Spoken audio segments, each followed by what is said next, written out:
o líder de juventude... Por que a maioria dos líderes de juventude desistem dos seus cargos? Porque, número um, né? Porque alguns são colocados porque... Ah, não tem, vai tu mesmo. 2. Pra cobrir buraco. Pra cobrir buraco. 2. Porque ele fica tão na pressão, ele não sabe o que fazer, ele já tentou de tudo, ele não tem alguém experiente para poder trocar ideia. E às vezes o pastor da igreja local tem uma demanda muito alta e ele não vai ter... Talvez, não é que ele não tenha o tempo como pastor, mas ele não tem alguém que vive a realidade de falar a linguagem e entender o jovem. E o terceiro, e por incrível que pareça, muita gente para, porque ele até tá tendo uma juventude legal, ele até tá tendo uma movimentação legal, mas só que ele não tá com a vida dele legal. Ele se entregou muito pro ministério, teve muito resultado lá, mas ele tá com um problema no casamento. Ele tá com um problema de trabalho, entendeu? Tem uma estatística que o líder de juventude, líder de jovem, dura 2 anos no ministério. De 2 em 2 anos muda-se o cara deixa a liderança. São as dificuldades da vida, né? A dificuldade. Então, e esse é um assunto legal porque a gente como pastor e líder desses caras, né? A gente precisa alinhar eles e dar um propósito para eles, né? Exato. Mas por que é tão difícil a liderança de jovens? A questão não é ser difícil. A questão é que... Imagina pastorear o Jeff. Não, a questão é ser muito... Mas é o Jeff jovem. O Jeff jovem. Isso é um pouquinho... Mas não é Eu questão... conheci o pai da fé de quando o Jeff era jovem. Aí. Vamos deixar quieto. Vamos fazer outro podcast. Outro podcast. Tem como ser outro episódio, isso aí é um episódio. Mas não é que é difícil. É que juventude muda a linguagem de 3 em 3 anos. Para poder você ter uma juventude conectada, você precisa perceber muito a juventude. Você precisa ser um Davi no meio das ovelhas. Não adianta você ser um líder que faz evento. Você tem que ser um líder que tem relacionamento. Eu pergunto isso porque, tipo assim, cara, eu vejo algumas igrejas lá nos Estados Unidos, tipo Hillsong, Mosaic Church. E elas têm, ou não tem ministério de jovens, ou tem ministério de jovens bem pequeno. Entendeu? Mas são igrejas que estão muito antenadas. Você chega lá, parece que a igreja é só jovem, tá ligado? Como é que a gente consegue manter essas igrejas assim, tipo a Hillsong, que tá há 20 anos, todo ano tem umas 5 músicas que todas as igrejas estão cantando, né? No mundo. Mas aí é covardia, né? Tu responde, eu respondo. Responde isso aí, Felipe. Não, eu vi uma vez em uma entrevista o Brian Wilson, né? O filho do Joel Houston. Ou é o contrário? Não, o Brian Wilson. Brian é o Brian. E eles estavam Não, o Joel é o filho. Então o Brian Joel é o pai. Brian... É, o Joel. Ah, tu viu o Joel. Aliás, eu vi até a própria Darlene, na época da Darlene, Darlene. que ela tava compartilhando o seguinte. Cara, de uma música que estoura, que sai, pô, tem 60, 80 músicas que ficaram pra trás, velho. Isso aí. Então, na verdade, a gente comparar com Hillsong, com essas mega church que você citou, Mosaic e tal, assim, é até um pouco de covardia, porque esses caras têm uma estrutura muito grande. Sim. Lá nos Estados Unidos é tudo muito profissionalizado. Então eles têm assim, se eu sou pastor lá, o cara pode me contratar para ir pastorear numa igreja tal. Uma outra entendeu? cultura, É né? uma outra cultura e normal isso. Eu tô perguntando isso exatamente por conta dessa resposta, porque a gente chega aqui, quando um jovem vai falar, a gente vai falar sobre igreja, eles vão falar logo, qual é o exemplo que eles sempre puxam? Alguma igreja muito grande no Brasil, muito rica, e alguma igreja nos Estados Unidos. Deixa eu te responder isso aí. Pensa comigo 2 pontos. Rio de Janeiro. Mesmo. Aqui, ó. Vamos pegar esse exemplo aqui da batata. Sim. Batata é bom? Tu gosta de comer batata pura? Gosto. Eu também me amarro. Mas quando você xuxa ela no molho... Xuxa ela no molho. É assim que se fala hoje em dia. Quando você bota no molho, que nem você tá fazendo aí, ó. E vem aqui, ó. Bota na boca agora, vai. Tá gostoso? A batata deixa de ser gostosa, mas ela se tornou mais interessante. Então, essa galera, ela sabe comunicar na linguagem da igreja. Tem o propósito, que é bom, mas ela sabe falar na linguagem que a igreja conecta. Torna ainda melhor, né? Mano, você veio na batata agora, mano. Sim. Tá É um pensando naquela espírito menina muito do telefone, profético, né? mano. Sabe o que... Do iPhone. Do iPhone, né? iPhone 10, iPhone 12. Brincadeira. Mas, pô, foi. Mas é Mas interessante. vai mano. dar um bom corte. É. Cara, essa parada do porque eu acho que o Ministério de Jovens é um dos ministérios mais difíceis. Porque é o mais difícil, porque assim, o jovem é o bicho mais... O cara não é nem adulto 100%, nem adolescente mais. O adolescente e o jovem são as fases mais difíceis, né? Por causa da fase de vida. O adolescente, por exemplo, ele tá sofrendo basicamente todos os traumas dele nessa época. Então, psicologicamente e tal, ele tá sendo moldado ali, forjado ali. Então ele tá tendo as crises na escola, de primeiro namoro e tal. E aí a comunicação com os pais fica um pouco mais distante. Então o cara tá tendo todas as primeiras crises ali. E o jovem, ele tá naquela mudança de fase. Ele já não é mais adolescente. Então o cara às vezes tá terminando a escola. Aí tá tomando as decisões de ir pra faculdade, de emprego, decisões importantes. Muda a rotina. Então, pô, o pastor de jovem, coitado, o cara vai... Se uma igreja... Pô, igual lá na igreja, eu sou pastor de jovens e de adolescentes. Se eu tivesse cuidado dos dois diretamente, pô, cara, ia pagar um preço alto. Eu lá na igreja, eu tenho os líderes para os adolescentes e líder para os jovens e eu pastoreio eles. Mas o meu líder de adolescente cuida só dos adolescentes, o meu líder de jovem vai cuidar só dos jovens. Porque cada um tá vivendo uma fase de vida diferente. Exato. Então ele tem que comunicar com eles de acordo com a fase de vida deles. Sim. Então, para o nosso culto jovem, antigamente era feito para os dois. Hoje eu não faço para os dois. Eu tenho culto para os jovens e tenho culto para os adolescentes. Sim. Porque a diferença é grande de fase de vida. Então isso é difícil de comunicar. E o cara tem que estar próximo da idade. Sim. Então a idade, o líder dessas fases de vida tem que ser próximo. Por quê? Tem que saber comunicar. É aquilo que o Jeff estava falando. O recheio da batata não é qualquer um que vai fazer. É alguém que conheça do assunto. Muito longe. Não pode ser. Ouvir. Não vai ouvir. O cara não vai conseguir dialogar. Eu vi eu tava vendo uma série da Netflix que era contando as histórias dos líderes de seitas do mundo, né? Então fala do Charlie Manson, fala de uma galera aí que liderou seitas no mundo.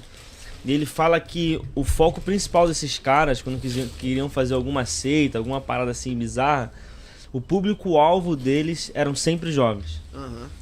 Porque o jovem tem duas coisas. Ele é ousado, então tipo assim, se ele topar a tua ideia, e se ele falar assim, cara, esse é um cara que eu quero seguir, né? Essa é uma ideia que eu quero seguir, mano, ele vai topar de olhos fechados e vai fazer.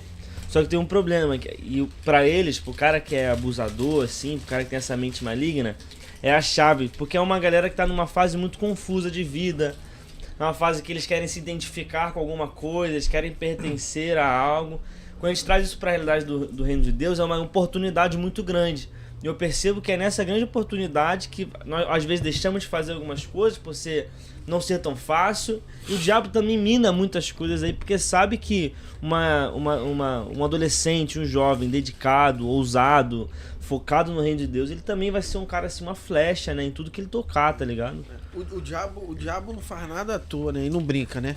Então ele vem nas crianças, ele vai querer atingir as crianças. Hoje a gente vê desde quando elas são geradas, desde o ventre, né? Quando você pega do aborto e tal, começa a falar sobre aborto. Então o diabo vai querer atingir as crianças na ideologia, em tudo que vem pra cima das crianças. Vai trabalhar os adolescentes nessa fase de crise e vai trabalhar os jovens nessa fase de decisões da vida, né? O adulto já escolhe, já as decisões dele já são assim mais claras e o cara já sabe o que tá escolhendo, né? Já sabe assim que ele quer, que ele vai fazer. Mas desde a criança até a juventude é muito vulnerável, né? Sim.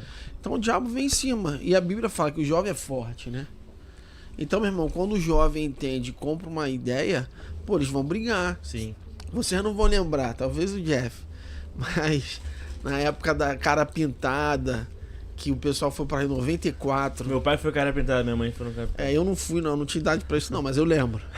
Mas eram jovens, cara. Eram os jovens que estavam na A rua gente ali. tá procurando por um propósito nessa fase da vida, né? E, cara, mas construir essa cultura de propósito e tal não é fácil, né? Eu me lembro daquele filme A Onda. Você lembra? Já assistiu esse filme? Que o cara... Foi produção. Isso é complicado, hein? Essa linha direta aí. É mímica isso, mano? É, Vai lá. essa mímica aí. Libras, Mas cara, esse filme me marcou muito, porque ele fala do cara construindo uma cultura ali de propósito dos alunos dele, né? E, cara, acaba se tornando uma onda, porque onde eles tocavam, onde cada aluno daquele... Depois quem estiver online aí assistindo, assiste esse filme, A Onda. Depois de ver o podcast. Qual é? A Onda. Depois do podcast. Comendo Você mourão. assistiu? Que é o Não, professor não que assisti, fala assim, a tese do filme é o seguinte: é impossível os nazistas voltarem ao poder na Alemanha? Aí ele vai implementando na turma dele tudo que os nazistas faziam. Só que o objetivo era só estudar. Cara, no final do filme é praticamente uma turma militarizada e tal. Eles levantavam, tinham uniforme e tal. Todos os padrões, né, do fascismo estavam ali. Mas a síntese do filme era assim: como nós conseguimos criar movimentos tão firmes. E hoje eu não de uma maneira de maquinação, mas como que a gente consegue pegar um jovem, cara, e que tá na sua casa, que pô, a mãe tá insistindo pra ele ir na igreja, que pô, aí não quer, não sei o que, tá insistindo, aí vai uma primeira vez, gostou do culto, como que a gente converte esse cara, em ser alguém engajado, cheio do Espírito Santo e tal? Como é que a gente faz a ponte de alguém que não tem interesse nenhum até alguém, cara, que tá descobrindo até o ponto de ser enviado, de ser líder, sabe? Como é que a gente vai de uma ponta a outra? Constrói Então, isso. Eu vou anotar também Cara, isso aí, que essa é a pergunta de $1 milhão, Não, né, cara? essa pergunta é muito boa, mas deixa eu te responder ela. A pergunta que eu quero fazer uma contra-pergunta, é a pergunta que vai responder o que você está falando.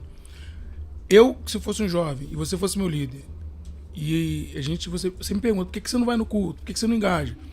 A pergunta que eu te faria é, por que eu tenho que ir pro culto? Aí vamos simular aqui. O que você me responderia se eu fosse teu liderado? Por que você tem que ir pro culto? Isso. Se alguém me perguntasse hoje por que você tem que ir pro culto, eu falaria porque no culto você vai ouvir uma palavra de edificação, você vai estar em comunhão com seus irmãos, você pode ter ali, ser tocado por Deus de uma maneira diferente. O culto é um lugar de comunhão. Eu falaria também a minha experiência. Agora vamos lá. Você acha que o jovem ele se conecta diretamente com esse propósito quando você pergunta para ele? Não. O jovem ele não quer saber disso. O jovem ele quer saber o seguinte: o jovem, quando eu falo jovem, é de 18 para cima, e depois eu falo dos adolescentes. O jovem quer saber o seguinte: qual é a vantagem que eu vou ter indo nessa igreja e nesse culto? Então ele não está preocupado com Jesus descer, a glória de Deus descer ou ter um louvor maneiro.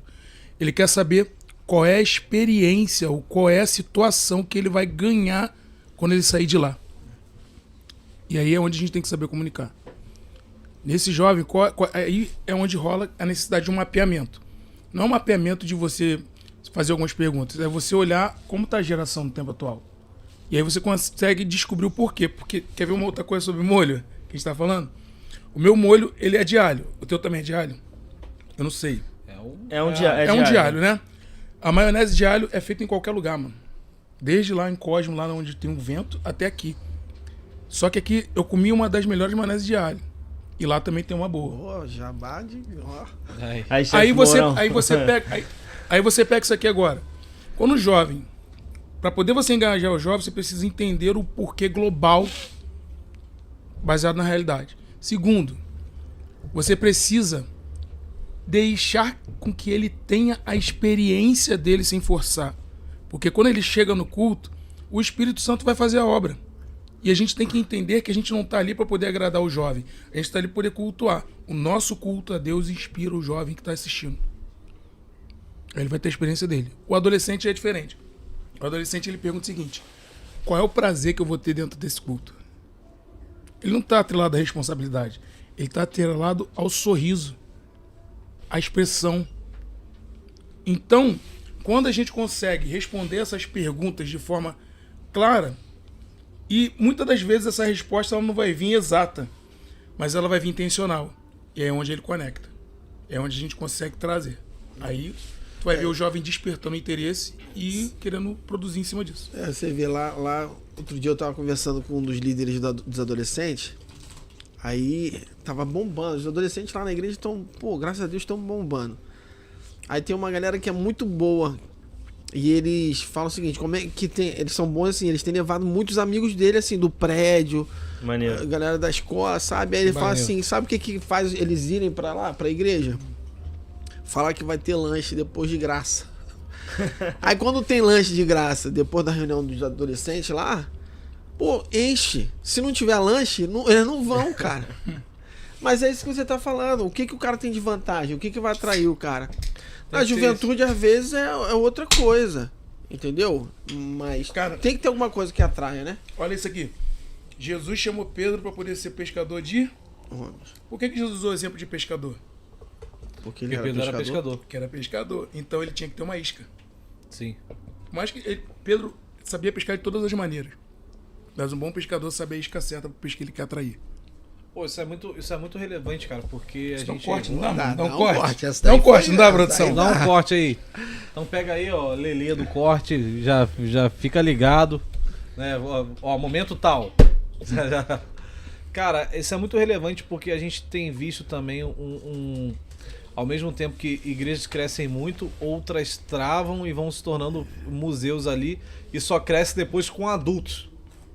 Já viu isso? Tipo, igreja que não tem juventude ou adolescente. Uhum. Entendeu? Isso é um desafio, cara. Eu aprendi uma coisa, que existe um estudo que fala assim, você comunica com pessoas 20 anos mais novas, até 20 anos mais nova e 20 anos mais velha.